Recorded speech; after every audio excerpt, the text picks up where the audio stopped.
this lazy summer home. You ain't got time to call your soul a critic, no.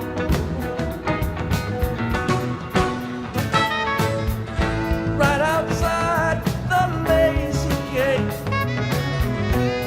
of winter summer home, wondering where the nut-thatched windows, wings a mile long, just carry the bird away.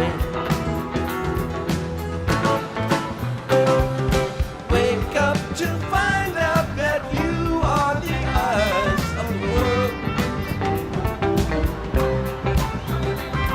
The heart has its beaches, its homeland, and thoughts of its own. They now discover that you are the song that the morning brings. The heart has its seasons, its evenings, and songs of its own.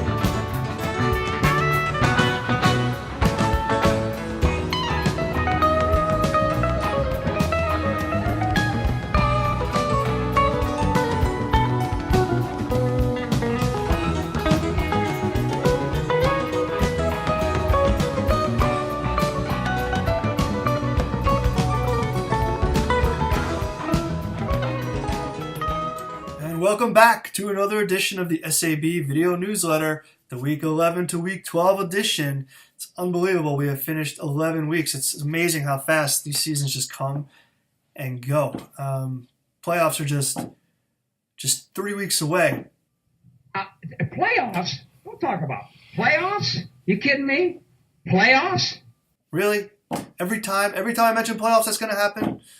Anyway, some crazy games. As you saw on the opening credits there, we've had a couple of divisions that have been clinched. Congratulations to the Underhill account for clinching the Denton division and a top 3 seed, and the Uncle Ron's Chicken and Waffles for clinching the Hartwick division and a top 3 seed. One of those teams will be the bye, if not both of them, but only 2 byes for 3 teams, so congrats to you guys. The Wreckers and Steakhouse have also clinched playoff berths, so congrats to them as well. The Knox division is the only division still up in the air, as T-Bone, the Wreckers, and Tough Nuts all still alive for that division title. So these last 2 weeks here will be really interesting with that. We'll see how that plays out. So let's get into the Week 11 games. It was a crazy week. Our game of the week between the number 1 Underhill account and number 4 Steakhouse turned into what could possibly be the game of the year. It was incredible, an incredible finish. If you were paying attention, you saw that Carson Wentz originally got credited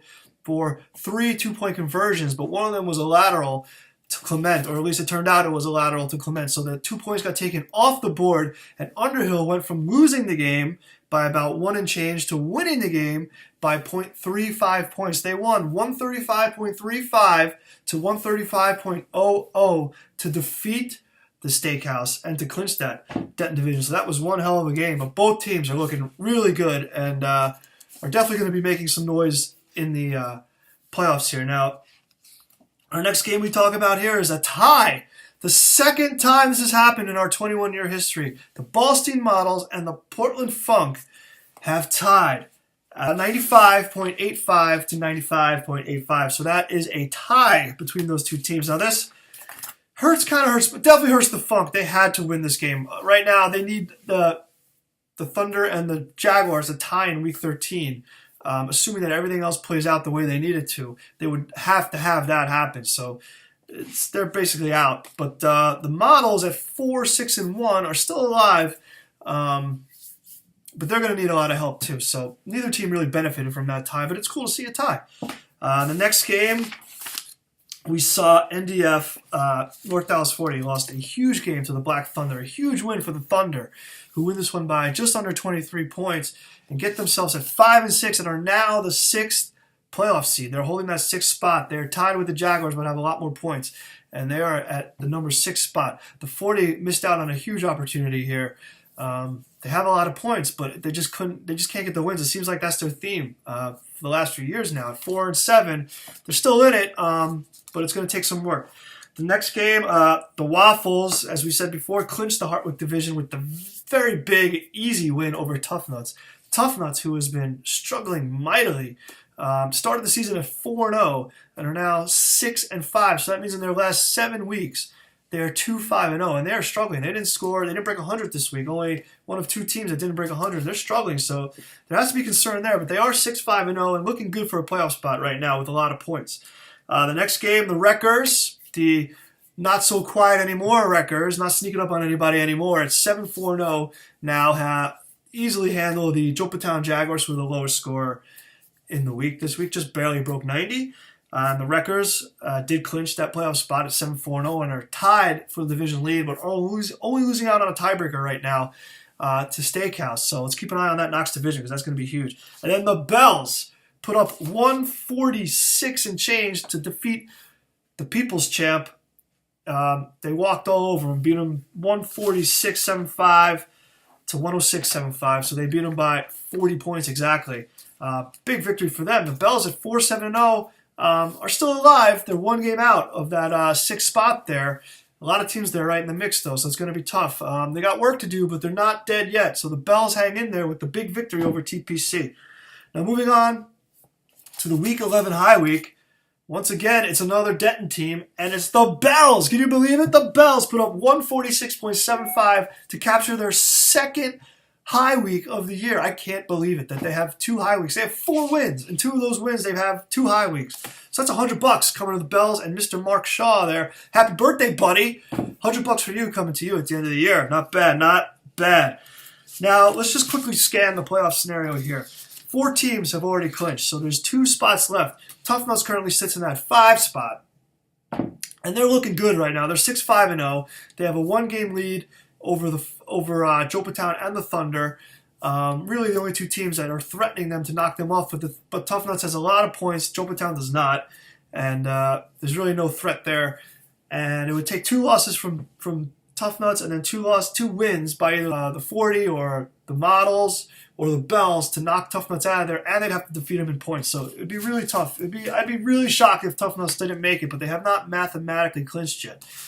6th spot is going to be up for grabs right now. Thunder currently holds the spot at 5-6-0 with a good amount of points. Jaguars at 5-6-0 with 0 points, but they have the record. And then you have the 40 at 4-7-0, the Bells at 4-7-0, and then you have the Models at 4-6-1, all still alive, but are going to need some help. So you have an idea there of what's happening. And of course, People's Champ at 4-7-0 doesn't really seem like they have a chance, but they are in the mix with 4 wins, so they have a chance. And then the Funk are pretty much done at 3-7-1. It would take a miracle and a shitload of points for them to get in, so it's not looking good for the Funk.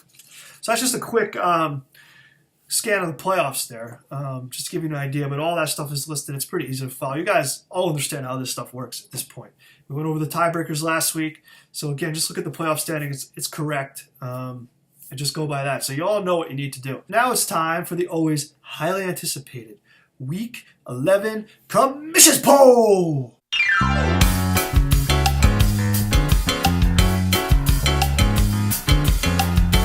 Well, the top 4 spots remain the same. Tuna at number 1, Wreckers at number 2, Waffles at number 3, and the Steakhouse at number 4. The top 3 teams all won their games, and the Steakhouse lost, as we talked about before, to Tuna in that close game. Probably, I think, the closest game of the season there, with 135 points. So they're going to stay at 4.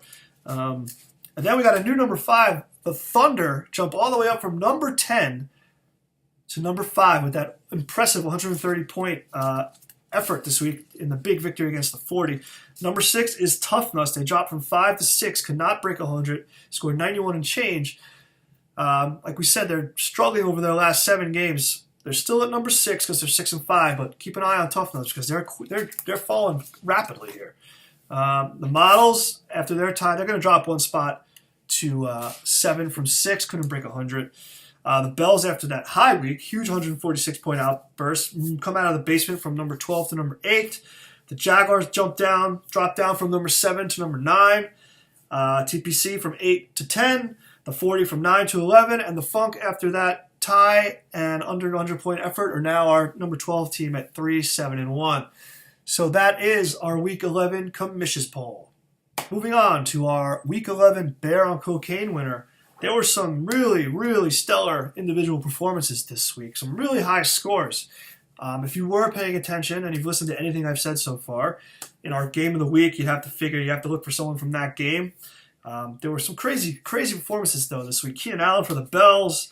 Gostkowski for the Bells put up over 20 points off his foot. Russell Wilson could be a fantasy MVP this year. He was outstanding for the Thunder, the Bucks D, the Jaguars D for the Waffles.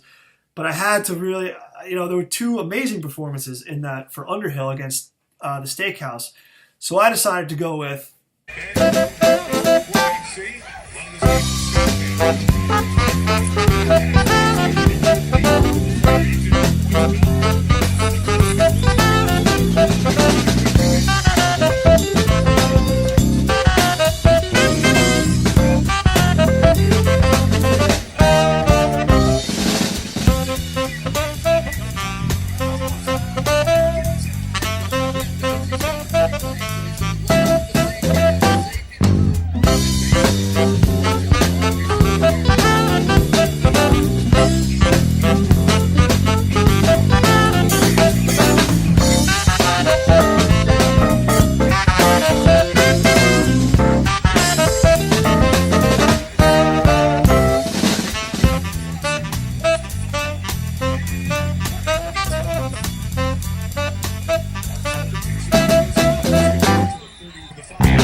That's right.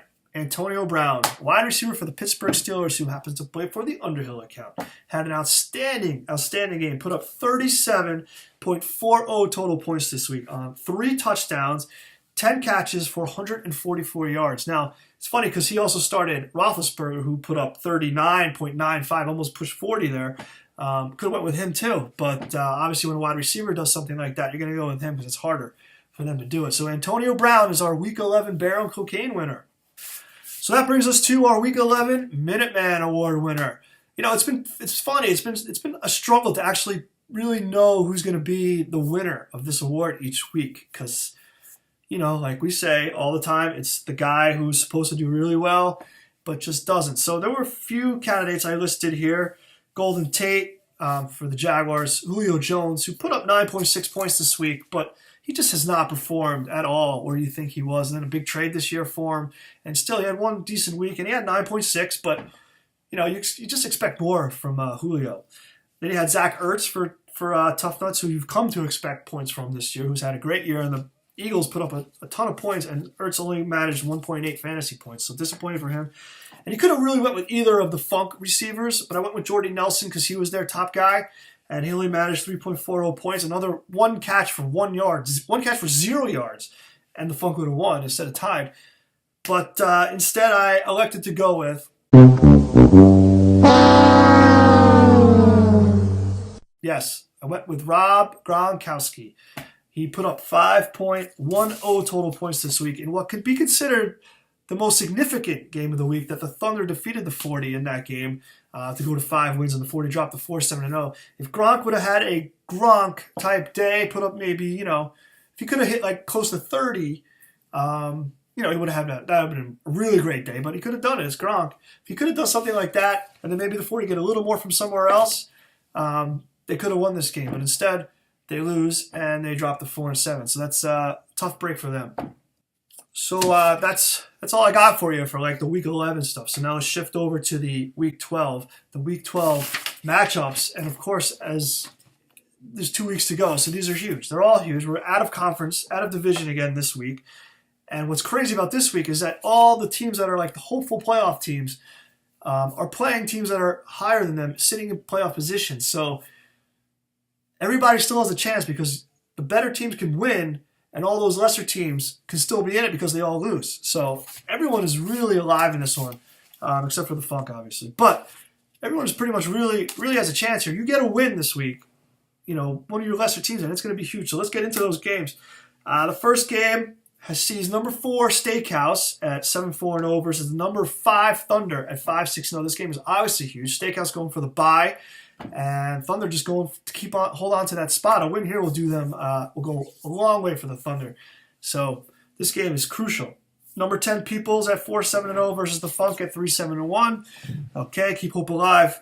Number 9 Jaguars at 5-6-0, going against the number 1 Tuna squad at 8-3-0. Tuna just looking to hold on to a bye while Jaguars are praying for a miracle here, get them into the playoffs. They have not scored, so they're going to need the wins.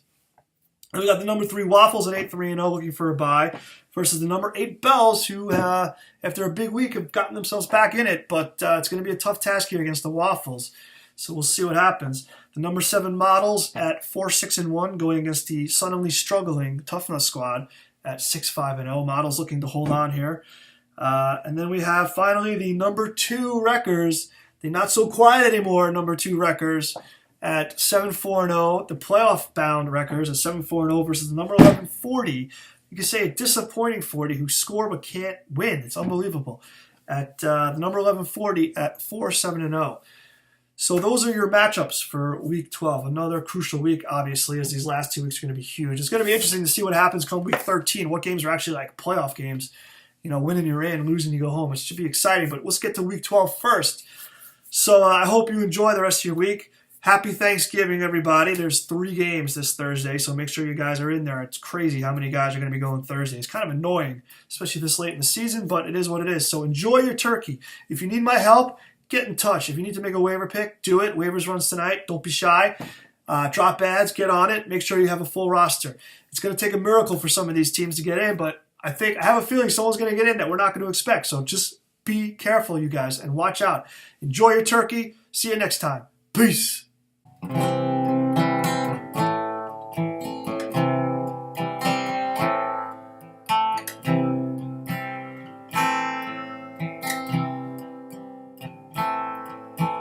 Heard there was a secret chord that David played and it pleased the Lord, but you don't really care for music, do ya? Well, it goes like this: the 4th, the 5th, the minor fall, and the major left, the baffled king composing hallelujah, hallelujah.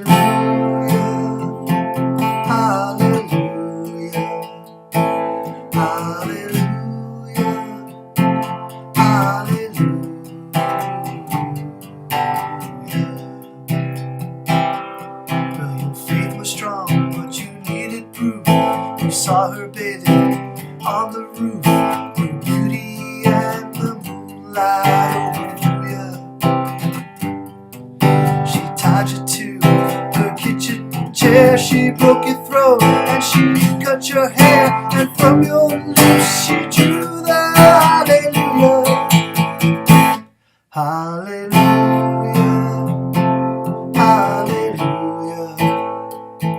hallelujah,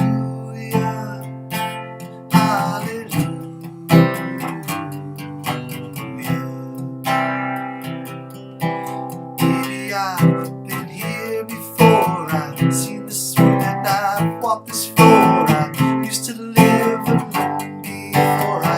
hallelujah.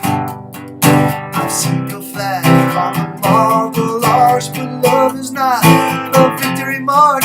It's a cold and it's a broken hallelujah. Hallelujah.